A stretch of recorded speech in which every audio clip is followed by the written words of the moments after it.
I've said this to you before.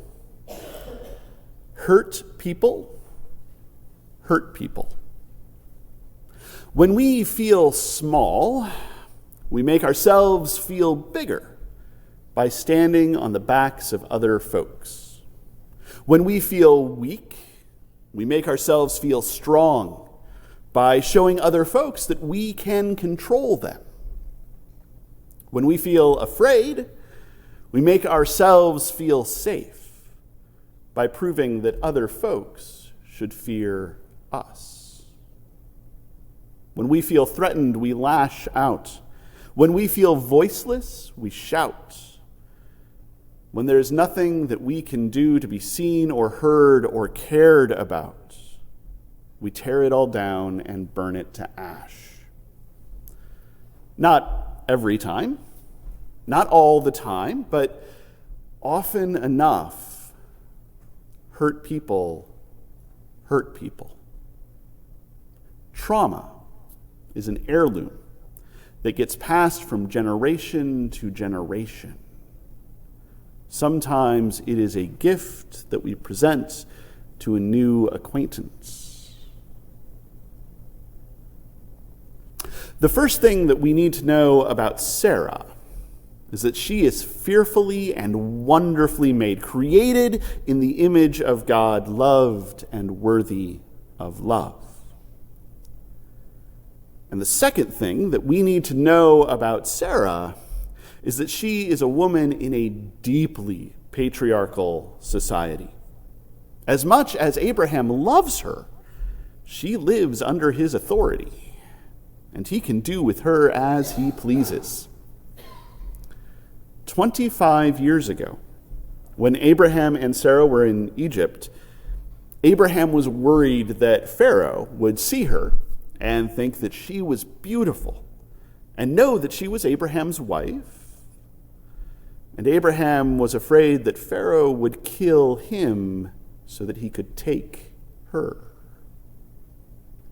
So Abraham and Sarah pretended to be brother and sister. And Pharaoh saw her and thought that she was beautiful and believed that she was Abraham's sister. And Pharaoh dealt favorably with him and took her. And Pharaoh gave Abraham sheep and oxen and donkeys and camels and people. And Pharaoh did with Sarah as he pleased, until God came to her rescue. Later, Sarah knew that God had promised to Abraham that his descendants would be more numerous than the stars in the sky or the grains of sand in the desert, that Abraham would be a great nation, that everyone who blesses him would be blessed, and that everyone who cursed him would be cursed, and that all of the families of the earth would be blessed by him. But she also knew that she could not have children, and that Abraham could send her away. So she did the only thing that she could do. She turned her slave over to him so that he could do to her as he pleased. And the slave got pregnant, and the slave had a child. And when the child was 13 or 14, there was a miracle, and Sarah got pregnant and gave birth and nursed a child, and now the son of that slave woman and her own son are playing together, and Sarah will not have it. The son of that slave woman will not inherit with her son. So she goes to Abraham and she tells him, "Turn them out." Because hurt people hurt people. Trauma is an heirloom that gets passed from generation to generation. Sometimes it is a gift that we present to a new acquaintance, and sometimes it is a weapon that we wield against our enemies or our competition. The first thing that we need to know about Hagar is that she is fearfully and wonderfully made, created in the image of God, loved and worthy of love. And the second thing that we need to know about Hagar is that she is a slave. As valuable as she might be to Sarah, she lives under her authority and she can do to her as she pleases. 13 or 14 years ago, Sarah had turned Hagar over to her husband so that he could do to her as he pleased, and she had gotten pregnant, and she had had a child, and she had hoped maybe a little bit that carrying Abraham's child might put her in a better position. But all it had done is make Sarah jealous. And ever since then, Sarah had dealt harshly with her. And then 1.5 years ago, there was a miracle, and Sarah got pregnant and gave birth and nursed a child. And now, Hagar and her teenage son are in the wilderness. And the water skin is empty. And the teenager is barely dragging along, all but collapsing in the sand. So Hagar sets him down under a bush, walks a little ways away, falls to the ground, and wails. Because the trauma that has been passed from generation to generation, the trauma whose history goes back to the beginning of time, has been passed to her son. And there are only so many ways that the cycle can end. And Hagar cannot stand to watch her child die. Trauma and sin are two sides of the same coin. They might not be the same thing, but they are intimately related. They are heirlooms that get passed from generation to generation. They are gifts that we give to new acquaintances. They are weapons that we wield against our enemies and our competition and complete strangers. And they distort everything. In our trauma, we turn to sin as a balm for the pain, and in our sin, we traumatize one another. And we do that until we have built whole systems, economic and political, educational and familial, even religious, and so much more, that cause trauma and perpetuate sin, even if no one who is in them is trying to do any of that. Like prayer wheels spinning lazily in the wind, filling the world with brokenness. And there are only so many ways that cycle can end. It can end in death. The death of a worker in a sweatshop fire, the death of a teacher in a classroom, the death of a child in the wilderness. It can end in a more subtle death, the death of the hope that animates, the death of the compassion that cares, the death of the generosity that provides. It can end in death, in the thousands of sacrifices, the thousands of sacrifices that we make to our trauma and to our sin. Or, sometimes,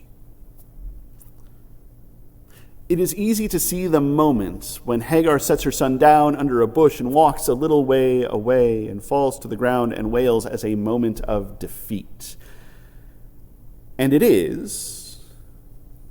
But a defeat is not always a loss. And while the trauma that has been passed from generation to generation, from person to person, the trauma whose history goes back to the beginning of time has been passed to her son and is prepared to sacrifice them both, Hagar raises her voice and calls on the God who hears. Do not let me look upon the death of my child. And God hears the cry. God hears Hagar. And God shows them a well, a source of water, a source of life. In that moment of defeat, Hagar has the courage, and it is a courageous thing to do, even if she is out of options and there is nothing else that she can do. She has the courage to hand it over to God. And God provides a solution. Because the other way that the cycle can end is grace. And that's not to say that the cycle is ended completely and forever. Trauma is an heirloom that gets passed from generation to generation. Sometimes it is a gift that we present to a new acquaintance, and sometimes it is a weapon that we wield against our enemies or our competition or complete strangers. But in that moment, God was present, and the trauma was gone, and sin was absent. And Hagar and her sons survived, and God made a great nation of them. I know I say this a lot, but it is worth saying a lot. God loved the world this way. God came into the world as one of us. God lived the life that we could not live. God was the person who we could not be. God showed us how to live and how to love and how to be human. And we responded by hanging God on a cross, by sacrificing God to the machinery of empire, to our trauma and to our sin, as though that would work. But we did not know what we were doing. And God responded by taking that trauma and that sin to the grave. And then God responded by getting up again and offering us an outstretched hand and pulling us out of the grave, from death to life through grace. And the first thing that you need to know about yourself and your neighbor and your enemies and complete strangers is that you are fearfully and wonderfully made, created in the image of God, loved and worthy of love. And the second thing that we all need to know is that the only way out of the cycle of trauma and sin and death is grace. The only way out is to see the grace that God has provided to us and to share that grace with each other. And I know that is not a simple thing. I know that is not an easy thing. I know that is not just a matter of letting go and moving on. It is a process. It is a journey. It is a way that curls around hills and dips into valleys and leads through dense fog, that we lose in the underbrush and have to clamber through briar patches to pick up again, where we have to put one foot in front of the other and take our next step and hope. But it might just be the only way out of a world full of hurt people who hurt people. It might just be the only way to dismantle the systems that we have built that cause trauma and perpetuate sin, that fill the world with brokenness. It might just be the only way into a world full of loved people who love people. And what an amazing world that would be.